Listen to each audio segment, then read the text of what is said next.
මිත්‍රවරුනි මේ ඉන්නේ නොච් එහෙමත් නැත්නම් මයින්ක්‍රාෆ්ට් හදපු කෙනා. එයා කියලා තියනවා කියමනක් තමන්ගෙම කියලා ගේම් එන්ජින් එකක් හදන්න බැරි කෙනෙක්, ප්‍රෝග්‍රෑමර් කෙනෙක් නෙවෙයි කියලා. ඉතින් මම හිතුවා එයාගෙම ගේම් එක මයින්ක්‍රාෆ්ට් මගේ එන්ජින් එකකින් බිඳු ඉඳලා රීකෝඩ් කරන්න. ඒ වගේම මම හිතන් ඉන්නේ මේ ප්‍රොජෙක්ට් එක දවස් 3ක් ඇතුළත ඉවර කරන්න. එහෙනම් වීඩියෝ එක පටන් ගමු.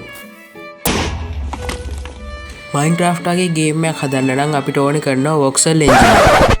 වොක්සල් ගේම් එන්ජින් එක කියන්නේ මොකක්ද කියලා දන්නේ නැත්නම් වොක්සල් එන්ජින් එකක වර්ල්ඩ් එක යූස් කරන්නේ කියුබ්ස් එහෙම නැත්නම් වොලියුමෙට්‍රික් පික්සල්ස්. ඒත් නෝමල් එන්ජින් එක යූස් කරන්නේ මෙෂර්ස් එහෙම නැත්නම් 3D මොඩල්ස්. මම මුලින්ම බේස් එකක් විදිහට බ්ලොක් 5ක් දිග 5ක් උස 5ක් පළල පොඩි ටෙරේන් එකක් ජෙනරේට් කරා.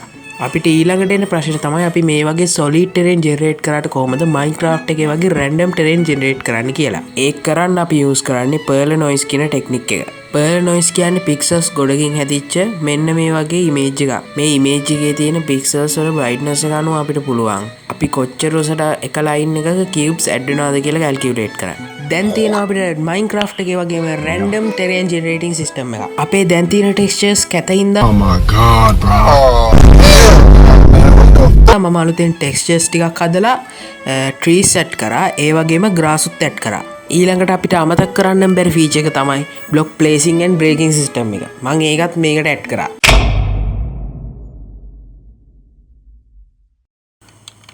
හරි. මෙතනින් අපිට බලා ගන්න පුළුවන් FPS යන ගාන. එතකොට මෙතනින් තියෙනවා අපේ වර්ල්ඩ් එකේ තියෙන බ්ලොක්ස් ගාන. මේකෙන් අපිට GUI එක හයිඩ් කරන්න ගන්නයි පුළුවන්. එතකොට මෙතන සීඩ් එක දාන්න පුළුවන්. මෙතන ස්ටැටික් ලේස් කියලා එකක් තියෙනවා. ඒක දාන්න පුළුවන්. අපිට වර්ල්ඩ් එකේ ස්කේල් එක දාන්න පුළුවන්. ඊට පස්සේ අපේ රෙන්ඩර් වෙන ඩිස්ටන්ස් එක දාන්න පුළුවන්.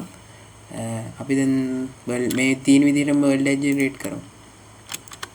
ඉතින් බලා ගන්න පුළුවන් අපේ වර්ල්ඩ් එක. අපිට මූව් වෙන්න ඕන නම් අනිවාර්යෙන් shift එක ඔබාගෙන mouse එකෙන් move වෙන්න පුළුවන්. right click කරලා break කරන්න පුළුවන්. left එකෙන් add place කරන්න පුළුවන්. අපි static layers කියලා දැම්මේ මොකද්ද බැලුවොත් මෙන්න මෙතන තියෙන මේ මෙතන පේන ඇති අපිට rock layers 3ක් ගිහින් තියෙනවා.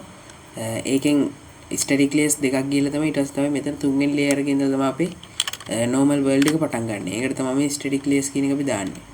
මේකෙ මෙතන තියෙන generate structures කියලා එකක් අපිට ඒක අයින් කරාට පස්සේ පේන ඇති ගස් හේරම නැතුව normal terrain එක විතර generate වෙනවා.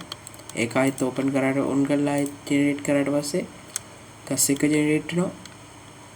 මෙතනින් මේ scale එක වෙනස් කරලා අපිට පුළුවන් වුණා අපිට පොඩි terrain එක generate කරගන්න පුළුවන් scale එක අඩු කරලා scale එක වැඩි කරන්නත් පුළුවන්. එතකොට FPS අඩු වෙනවා.